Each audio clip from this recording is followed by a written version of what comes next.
మరో బ్రేకింగ్. ఆంధ్రప్రదేశ్ రాజకీయాల వేదికగా భద్రత అంశం మరోసారి చర్చనీయాంశంగా మారింది. రాష్ట్ర మాజీ ముఖ్యమంత్రి వైఎస్ఆర్సీపీ అధ్యక్షులు వైఎస్ జగన్మోహన్ రెడ్డికి Z+ స్థాయి భద్రత ఉన్నప్పటికీ ఆయనకు తగిన రక్షణ కల్పించడంలో ప్రభుత్వ యంత్రాంగం విఫలమవుతోందని ఆ పార్టీ ఆరోపిస్తోంది. ఇటీవల పర్యటనలో ఏర్పడిన భద్రత లోపాలు, వాటి ఫలితంగా జరిగిన సంఘటనలు రాజకీయంగా తీవ్ర ప్రకంపనలు సృష్టించాయి. ఈ నేపథ్యంలో జగన్ భద్రత విషయంలో వైఎస్ఆర్సీపీ హైకోర్టును ఆశ్రయించింది. కోర్టు జారీ చేసినటువంటి ఆదేశాలు కీలక మలుపు తిప్పనున్నాయి. వైఎస్ఆర్ కాంగ్రెస్ పార్టీ న్యాయ పోరాటం సానుకూల ఫలితమిస్తే పార్టీ అధ్యక్షుడు, ఆంధ్రప్రదేశ్ మాజీ ముఖ్యమంత్రి వైఎస్ జగన్మోహన్ రెడ్డి నెల్లూరు పర్యటన సందర్భంగా అదనపు భద్రత లభించవచ్చు.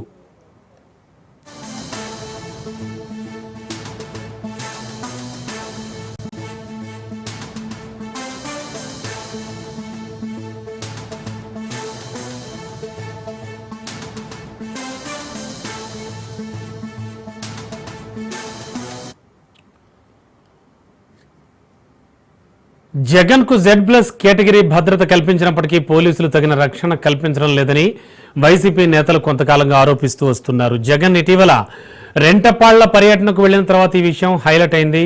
సరైన భద్రత లేకపోవడం వల్లే పార్టీ కార్యకర్త సింగయ్య జగన్ కాన్వాయ్ ఢీకొని మరణించాడని వైసీపీ నేతలు ఆరోపించారు. ఇక జగన్ ఇటీవల నెల్లూరు పర్యటనను చివరి నిమిషాల్లో రద్దు చేసుకున్నారు. ఈ నిర్ణయానికి ముందు జగన్ పర్యటన కోసం ప్రభుత్వం హెలీప్యాడ్ ఏర్పాటు చేయడంలో సహకరించడం లేదని, Z+ భద్రత కల్పించడం లేదని ఆరోపిస్తూ వైఎస్ఆర్సీపీ నాయకులు హైకోర్టులో పిటిషన్ దాఖలు చేశారు. హైకోర్టు ఈ పిటిషన్ విచారించి కీలక ఆదేశాలు జారీ చేసింది.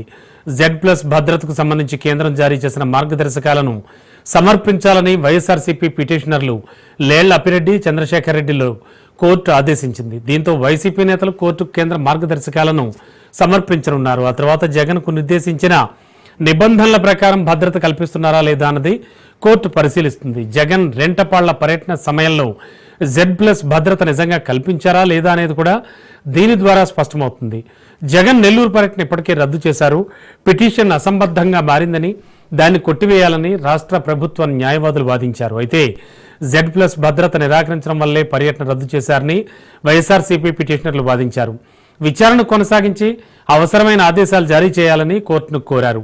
భద్రత వివాదంలో హైకోర్టు నిర్ణయం కీలకం కానుందని భావిస్తున్నారు.